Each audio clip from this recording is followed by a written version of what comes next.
Right, now what I'm going to describe to you now is sex determination. So this is about how will we know if it's a boy or a girl, how do the gonosomes determine that. Right, now Mr. English is, write down what you know, work neatly, and answer the question. This is just a demonstration, so we won't really have a question at the end. Right, so what we do know is that X, Y equals male and X equals female. Now that might seem obvious to actually write it out, but you'll be surprised that will earn you a mark in an exam. Just being able to distinguish between a male and a female with X and Y and X and X. Right, as per usual, we start with the parents. And I'm going to put the males in this box and cross them with females over here.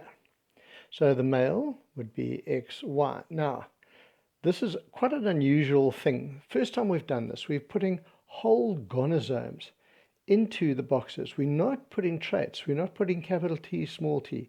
These represent the chromosomes that will determine whether it's going to be a boy or girl. So that's the difference between doing sex determination problem and a normal monohybrid cross. The process is the same. It's just what you write in the boxes that's different. Right, and then let's go. Meiosis, gametes, and again, 2 circles for each one. And over here, we're going to write the X and the Y. Over there, X and X. Now, to the F1 generation. We're going to put her gonosomes, the X and the X's, in this row. And we're going to put his down here. Right, and let's do the crosses.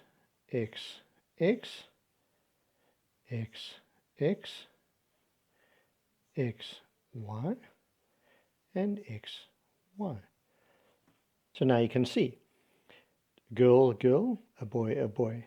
But remember, this is all about probabilities. This is all coin flipping. It's not that if you have 2 daughters, then the next one has to be a boy. That doesn't work out. This is all about probabilities. And we still need to write out the genotype. So genotype, that would be, and we keep it down to the simplest form, it would be X and X is to X and Y. It would be a 1-to-1 ratio. Phenotype would be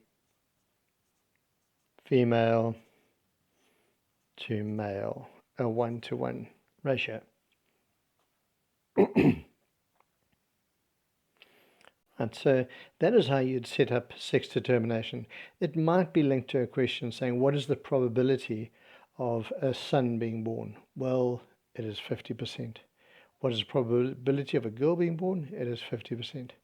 What is unusual is that it might not have occurred to you at first, but it's the male that determines if the child is going to be a boy or a girl. If he donates an X, it's going to be a girl. If he donates a Y, it's going to be a boy.